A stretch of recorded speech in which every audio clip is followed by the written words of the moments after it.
I greet everyone who is watching the Sotnik TV channel at this moment. Today is April 22, 2024, Monday. Subscribe to our Patreon and watch all our programs in full. And here are their main topics. Ukraine is waiting for American military assistance, and the Kremlin is also preparing. The House of Representatives voted to provide military assistance to Ukraine, at the same time approving the confiscation of frozen $8 billion in Russian assets, with their further transfer to Kyiv. Now all that remains is Senate approval and the machine will start turning. Biden has already asked for this to be done as quickly as possible, and everything should happen on Tuesday, April 23. The first shipments of military aid from the United States, including ATACMS tactical missiles, could be sent as early as next week. The array of weapons that will pour into Ukraine threatens to turn into a wave of body bags for the aggressors, but Moscow has never taken losses into account. Therefore, hundreds of thousands of dead Russians will not stop Putin, but on the contrary, they will only add to his anger. Especially after the Ukrainian armed forces finally bring down his beloved Crimean Bridge. And this symbolic gift to the dictator can be presented at the inauguration on May 7 or even on the 9th to cheer up the winner.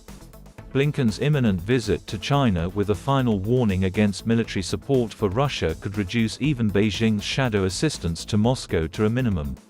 And at this time, in conditions of a growing shortage of ammunition, the Russians are collecting weapons by literally scraping them off the African bottom.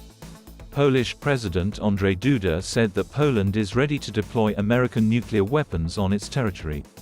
Meanwhile, the Russians are considering options for the next hybrid war. This time Moldova is at gunpoint. Joint military exercises of Lithuania, Poland, the United States and Portugal are taking place in Lithuania from April 21 to 26.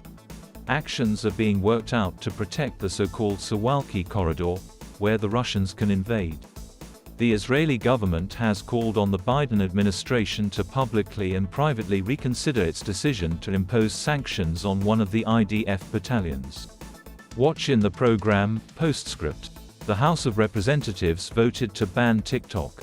But this is just the beginning of a new chapter of TikTok's adventures in the US.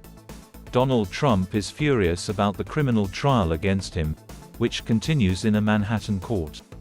He considers the process to be custom-made and creating interference for his election campaign. And that is all. View all of our programs on the Patreon resource. And I salute those who are becoming our patrons right now. Hugs to everyone. See you on Wednesday. Glory to Ukraine.